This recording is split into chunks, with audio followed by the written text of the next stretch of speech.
বিসমিল্লাহির রহমান রহিম। ভারতের প্রধানমন্ত্রী নরেন্দ্র মোদী বাংলাদেশের স্বাধীনতা যুদ্ধ সম্পর্কে মিথ্যাচারের বিরুদ্ধে বাংলাদেশ ডেমোক্রেটিক মুভমেন্ট তীব্র নিন্দা জানাচ্ছে। 1971 সালে মহান মুক্তিযুদ্ধে বাংলাদেশের লক্ষ লক্ষ শহীদের রক্তের বিনিময়ে, লক্ষ লক্ষ মা বোনের ইজ্জতের বিনিময়ে বাংলাদেশ স্বাধীন করেছে বাংলার বীর জনতা।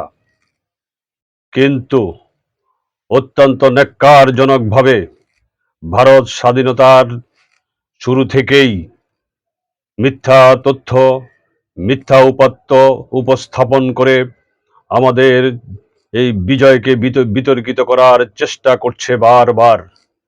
আমরা বাংলাদেশ ডেমোক্রেটিক মুভমেন্ট ভারতকে তথা নরেন্দ্র মোদীকে হুঁশিয়ার করে দিতে চাই, এ ধরনের মিথ্যাচার থেকে বিরত থাকুন, অন্যথায় বাংলার জনগণ সঠিক সময়ে সঠিক জবাব দিতে কখনোই ভুল করবে না ইনশাআল্লাহ।